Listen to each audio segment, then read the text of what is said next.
Hello बच्चों, स्वागत है आप सभी का एक बार फिर से हमारे official YouTube channel Jamia coaching centre में।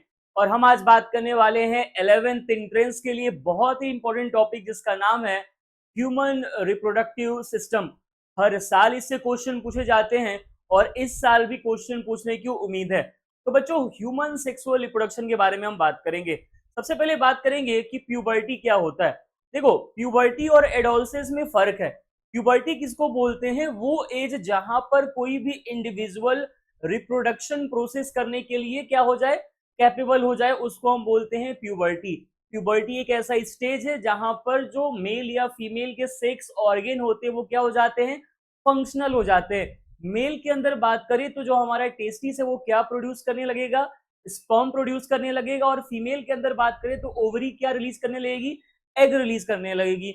उसके अलावा जो टेस्टिस होता है एक हार्मोन बनाता है बच्चों, जिसको हम कहते हैं टेस्टोस्टेरोन हार्मोन, और ओवरी हार्मोन बनाएगी जिसका नाम होता है एस्ट्रोजन और प्रोजेस्टेरोन। ये जो टेस्टोस्टेरोन हार्मोन होता है बच्चों, ये मेल सेकेंडरी सेक्सुअल कैरेक्टर को कंट्रोल करता है, जैसे कि साउंड हो गया, मस्कुलर ग्रोथ हो गया, बॉडी पे हेयर्स हो गए। इनको कंट्रोल कौन करता है? टेस्टोस्टेरोन। फीमेल के अंदर बात करें तो जो एस्ट्रोजन हार्मोन है वो सेकेंडरी सेक्सुअल कैरेक्टर को डेवलप करेगा फीमेल के अंदर, जैसे कि साउंड हो गया, उनके मस्कुलर ग्रोथ का हो गया, हर एक चीज। और जो प्रोजेस्टेरोन होता है वो प्रेगनेंसी को मेंटेन करता है। तो प्यूबर्टी के टाइम पर मेल और फीमेल में ये सारी चेंजेस आते हैं। जो फीमेल होती हैं उनके वॉइस हाई पिच वाले हो जाते हैं। आ रही बात समझ में? तो देखो, मेल के अंदर जो प्यूबर्टी होता है वो 13 टू 14 ईयर्स की एज में आता है, और फीमेल के अंदर 10 टू 12 ईयर की एज में आता है। आ रही बात समझ में? बात आती है कि इन हॉर्मोन्स का इंपॉर्टेंस क्या है। बच्चों, हार्मोन का इंपॉर्टेंस ये है, देखो गैमेटोजेनेसिस एक प्रोसेस होता है जिसको हम क्या बोलते हैं, फॉर्मेशन ऑफ गैमीट होता है। उस प्रोसेस को हम कहते हैं बच्चों गैमीटोजेनेसिस। आ रही बात समझ में? तो हार्मोन्स भी इंपॉर्टेंट होते हैं किस चीज को बनाने के लिए, गैमीट को बनाने के लिए। आई बात समझ में? मैंने अभी आपको जो सारी बातें बोली थी, देखो facial, axial, pubic hair change, pitch of voice, development of memory glands, ये सब कौन करेगा? ये सब फीमेल के अंदर क्या है, सेक्सुअल सेकेंडरी सेक्सुअल कैरेक्टर्स है, जो कि इंप्रूव कौन करता है, हेल्प कौन करता है? कौन करता है बच्चों? एस्ट्रोजन। कौन करता है? एस्ट्रोजन। ठीक है, आगे बढ़ते हैं। आगे बढ़ेंगे और सबसे पहले बात करेंगे हम किसके बारे में, मेल रिप्रोडक्टिव सिस्टम के बारे में। मेल रिप्रोडक्टिव सिस्टम के बारे में बात हो रही है तो यहाँ पर जो हमारा प्राइमरी सेक्स ऑर्गन होता है वो होता है हमारा टेस्टिस। कौन होता है? टेस्टिस और पेनिस, ये क्या होते हैं, प्राइमरी सेक्स ऑर्गन में आते हैं। उसके अलावा जो भी चीजें यहाँ पर आपको दिख रही हैं वो सबके सब एक्सेसरी हैं। एक्सेसरी मतलब हेल्प करने वाले। देखो, मेन कौन होता है जिसके बिना काम चले ही ना, और एक्सेसरी क्या होते हैं कि अगर वो ना भी रहे तो थोड़ा बहुत काम चल सकता है। यहाँ पर देखो, ग्लैंड्स कुछ, prostate gland, seminal vesicle, vas deferens, urinary bladder, ureter, urethra, ये सब क्या है? ये सब क्या है? मेल रिप्रोडक्टिव के पार्ट्स हैं। देखो, होता ये है कि जो टेस्टिस है, इस टेस्टिस के अंदर किसका फॉर्मेशन होता है? स्पर्म का फॉर्मेशन होता है। किसका फॉर्मेशन होता है बच्चों? स्पर्म का फॉर्मेशन होता है।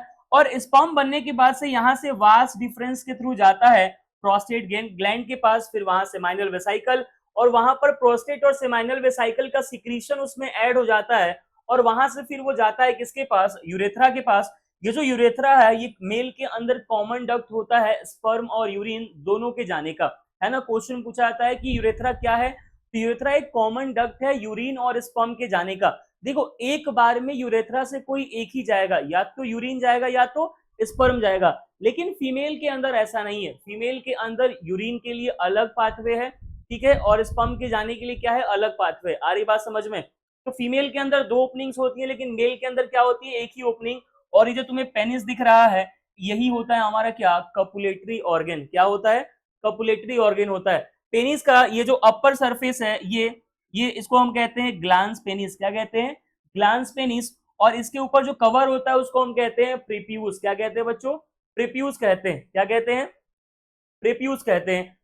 क्या होता है, कुछ रिलीजियस में क्या होता है कि इस प्रेप्यूज को हम कट करके हटाते हैं, उस प्रोसेस को कहते हैं सरकमसीजन। क्या कहते हैं बच्चों? उस प्रोसेस को सरकमसीजन कहते हैं। आ रही बात समझ में? तो यहाँ पर देखो एक पूरा फ्लो चार्ट रखा है हमने, किस चीज का, पाथवे का, किसके, स्पर्म के। ठीक है, कि टेस्टिस में स्पर्म बना, वहां से किसके पास गया, वास डिफरेंस के पास। वहां से देखो सेमाइनल वेसाइकल और प्रोस्टेट ग्लैंड का सिक्रीशन गया किसके पास, यूरेथ्रा के पास, और फिर यूरेथ्रा से कहा जाएगा पेनिस, और पेनिस से फिर फीमेल बॉडी के अंदर डालना होगा तो वो चला जाएगा। आ रही बात समझ में? तो इसको आप लोग स्क्रीनशॉट लेकर के नोट कर लेंगे। देखो फंक्शन मेल रिप्रोडक्टिव सिस्टम का, मेल रिप्रोडक्टिव सिस्टम का काम क्या होता है बच्चों? स्पर्म को बनाना। किसको बनाना? स्पर्म को बनाना, और एक हार्मोन को बनाना, जिस हार्मोन का नाम क्या है? टेस्टेस्टेरोन। क्या नाम है हार्मोन का? टेस्टेस्टेरोन। यहां पर देखो स्पर्म टेस्टिस में प्रोड्यूस हुआ, उसके बाद स्पर्म कहां गया? यूरेथ्रा में। किसके थ्रू गया? वास डिफरेंस के थ्रू गया। फिर वहां से यूरेथ्रा ओपन हुआ, किसके थ्रू? जेनाइटल पोर के थ्रू। आ रही क्या बात समझ में? हमारा जो टेस्टिस होता है बच्चों, वो एक पाउच लाइक स्ट्रक्चर स्क्रोटम के अंदर रखा होता है। किसके अंदर रखा होता है? एक पाउच लाइक स्ट्रक्चर होता है, इसको हम कहते हैं स्क्रोटम, उसमें रखा होता है। बात आती है कि सर स्क्रोटम बॉडी के बाहर क्यों है? स्क्रोटम बॉडी के बाहर क्यों है?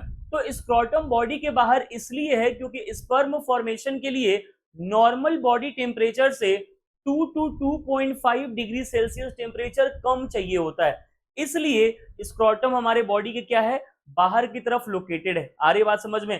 तो पूछा जाए कि why scrotum is lie outside the human body, तो बोलोगे because the formation of sperm requires 2 to 2.5 degree celsius less temperature than the normal body temperature. आई बात समझ में?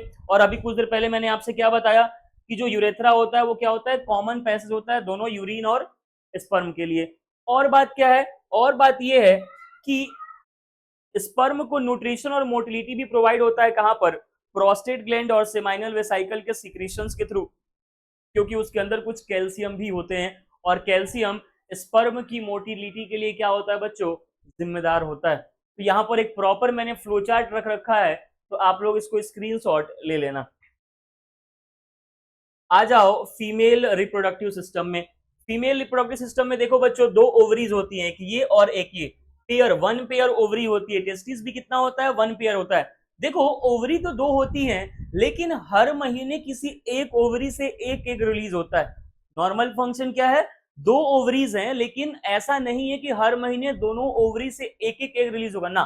दो ओवरी तो है, लेकिन किसी एक ओवरी से ही हर महीने एक एग रिलीज होता है, और ये एग रिलीज होने के बाद से जाता है कहां पर? फेलोपियन ट्यूब में, और फेलोपियन ट्यूब में जाकर के वेट कर रहा होता है।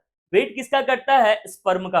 अगर स्पर्म आता है तो यहाँ पर फर्टिलाइजेशन होगा, और फर्टिलाइजेशन होगा तो यहाँ पर किसका फॉर्मेशन होगा? जाइगोट का। उसके बाद से वो जाइगोट डेवलप होकर के आकर के यूट्रस के वॉल पे चिपक जाएगा, और उसको हम बोलेंगे इम्प्लांटेशन। तो फर्टिलाइजेशन का साइट क्या हुआ? फीमेल बॉडी के अंदर फर्टिलाइजेशन होता कहां पर है? तो होता है फेलोपियन ट्यूब के अंदर। कहां पर होता है? फेलोपियन ट्यूब के अंदर। ठीक है, तो एक टाइम होता है, अगर मान लो स्पर्म जाकर के वेट कर रहा है और एक आया ही नहीं, तो स्पर्म का मौत हो जाएगा। 24 से 48 घंटे तक जिंदा रहता है कौन? स्पर्म। ठीक है, तो ये देखो, और ये पार्ट क्या कहलाता है? वेजाइना। इसके ऊपर में जो पार्ट है इसको कहते हैं हम क्या? सर्विक्स कहते हैं। ये जो है ये कौन है? यूटेरस है। यूटेरस का ये क्या है? बाहर का लाइनिंग है। आ रही बात समझ में? आ रही क्या बात समझ में? और ओवरी को जो ज्वाइंट किया हुआ है उसको हम कहते हैं ओवेरियन लिगामेंट। क्या कहते हैं? ओवेरियन लिगामेंट कहते हैं। आ रही बात समझ में? तो देखो पेयर ऑफ ओवरीज हैं, उसके बाद कहां जाते हैं? फेलोपियन ट्यूब में। उसके बाद कौन सा स्ट्रक्चर है? यूटेरस। उसके बाद कौन सा? सर्विक्स। और सबसे बाहर वाले को क्या कहते हैं हम? वेजाइना कहते हैं। सबसे बाहर वाले को क्या कहते हैं? वेजाइना कहते हैं। आई बात समझ में? स्क्रीनशॉट ले लेना, आगे बढ़ते हैं। फिर वही बात कि फंक्शन क्या है फीमेल रिप्रोडक्टिव सिस्टम का? फंक्शन क्या है फीमेल रिप्रोडक्टिव सिस्टम का? तो फंक्शन देखो बहुत अच्छे से यहां पर मैंने अरेंज कर रखा है आपके लिए कि ओवरी है, ओवरी ने क्या रिलीज करा? एग रिलीज करा। उसके बाद से क्या है? यूटेरस है। उसके बाद क्या है? सर्विक्स है। देखो ओवरी जो होती है वो दो हार्मोन बनाती है, पहले भी मैं बता चुका हूं, एस्ट्रोजन और प्रोजेस्टेरॉन। कौन कौन? एस्ट्रोजन और प्रोजेस्टेरॉन। ओवरी के अंदर फॉलिकल्स होते हैं। क्या होते हैं? फॉलिकल्स होते हैं, जो मेच्योरिटी जब हो जाती है, प्यूबर्टी का एज आ जाता है, तब एग रिलीज करवाती है। आ रही बात समझ में? तो एग रिलीज कब होता है? जब प्यूबर्टी अटेन हो जाता है तब। ठीक है, ओवरी के एंड पे क्या होते हैं? फनेल लाइक स्ट्रक्चर, जो कि फेलोपियन ट्यूब को लीड करते हैं। ये सारी बात हम पढ़ चुके। ठीक है, यूटेरस ओपन होता है किसके अंदर? वजाइना के अंदर। किसके थ्रू? सर्विक्स के थ्रू। वजाइना क्या है? एक ट्यूबुलर स्ट्रक्चर है। वजाइना को बर्थ कैनाल भी कहते हैं, क्योंकि उधर से ही माँ के पेट से बच्चा बाहर निकलता है। आ रही बात समझ में? और देखो यूरेथ्रा और वेजाइनल ओपनिंग क्या होता है, सेपरेट होता है, पर मेल के अंदर क्या है, एक ही रास्ता है स्पर्म और यूरिन के जाने का, जिसको हम क्या कहते हैं बच्चों, यूरेथ्रा कहते हैं। क्या कहते हैं, यूरेथ्रा कहते हैं। ठीक है, अब आ जाते हैं सेक्सुअल साइकिल फीमेल्स के अंदर। देखो मेंस्ट्रुअल साइकिल होता है, एग रिलीज हुआ, एग रिलीज हुआ और अगर फर्टिलाइजेशन नहीं हुआ, एग रिलीज हो गया और अगर फर्टिलाइजेशन नहीं हुआ है, तो होता क्या है कि ये जो हमारा यूटरस का लाइनिंग है, ये अपने आप को थोड़ा सा थिक करता है। ठीक इस उम्मीद में करता है कि फर्टिलाइजेशन होने के बाद से जाइगोट का फॉर्मेशन होगा और जाइगोट बन करके आके एंडोमेट्रियम के वॉल पे चिपकेगा। लेकिन जब फर्टिलाइजेशन नहीं हुआ तो क्या ये एंडोमेट्रियम का लेयर किसी काम का रहा? तो ये किसी काम का नहीं रहा, तो ये हर महीने डिजनरेट होके ब्लड के फॉर्म में बाहर निकलता है 28 से 30 दिन पे, जिसको हम कहते हैं पीरियड या फिर मेंस्ट्रुएशन। और उस पूरे 28 से 30 दिन के साइकिल को कहते हैं हम बच्चों क्या, मेंस्ट्रुअल साइकिल। जनरली 28 से 30 दिन का होता है, लेकिन किसी के अंदर 22 दिन पे भी आ जाता है पीरियड, किसी के अंदर 40 दिन पे पीरियड आता है, तो वो हेल्थ कंडीशन पे भी डिपेंड करता है। आ रही बात समझ में? पेन का लेवल भी हेल्थ के कंडीशन पर ही डिपेंड करता है। किसी को पेन होता ही नहीं है, किसी को इतना ज्यादा पेन होता है, इसको हम कहते हैं स्टमक क्रैम्प। क्या कहते हैं, क्रैम्प। आ रही बात समझ में? चलो देखो लिखा है ना यहाँ पर मैंने, if fertilization does not occur uterine lining along with blood vessels break down, broken down uterine lining moves out of the vagina in the form of bleeding, और इसी को हम क्या कहते हैं, मेंस्ट्रुएशन कहते हैं। और लगभग लगभग 0 से 5 या 0 से 7 दिन तक क्या होता है, ब्लीडिंग होता है। उसके बाद से 7 से 14 दिन वाले पीरियड को कहते हैं हम ओवुलेटरी फेज, और उसके बाद से ये इस टाइम पर यूट्रस अपने आप को क्या कर रहा होता है, प्रिपेयर कर रहा होता है। आई बात समझ में? इसको आप लोग नोट कर लेंगे स्क्रीनशॉट लेकर के। अब आ जाओ बच्चों, टॉपिक है क्या, फर्टिलाइजेशन। क्या है, फर्टिलाइजेशन किसको कहते हैं, जब एग और स्पर्म आपस में फ्यूज करते हैं तो उसको हम बच्चों कहते हैं क्या, फर्टिलाइजेशन। क्या कहते हैं, फर्टिलाइजेशन। मेल से क्या आया, स्पर्म, फीमेल से क्या रिलीज हुआ है, एग। एग रिलीज होकर के कहां पर वेट कर रहा है, फेलोपियन ट्यूब के अंदर। और फेलोपियन ट्यूब में कौन आएगा, स्पर्म किस रास्ते से, वजाइना से होते हुए, सर्विक्स से होते हुए, यूट्रस से होते हुए पहुंचे कहां पर, वो फेलोपियन ट्यूब में। और वहां पर जाकर क्या हो जाएगा, फर्टिलाइजेशन। और जब फर्टिलाइजेशन हो जाएगा तो किसका फॉर्मेशन होगा, जाइगोट का फॉर्मेशन होगा। तो फर्टिलाइज्ड एग को क्या कहते हैं हम बच्चों, जाइगोट कहते हैं। क्या कहते हैं, जाइगोट कहते हैं। तो आज के वीडियो में बस इतना ही। अगले वीडियो में हम बात कर रहे होंगे इम्प्लांटेशन के बारे में, और क्या क्या चेंज आता है 9 महीने के अंदर माँ के पेट में जब बच्चा होता है तब, और सेक्सुअली ट्रांसमिटेड डिजीज के बारे में बात करेंगे। तो कोई डाउट हो आपको तो कमेंट सेक्शन में जाएं और अपना डाउट लिखें, और ऐसी और वीडियो के लिए हमारे चैनल को सब्सक्राइब करना ना भूलें।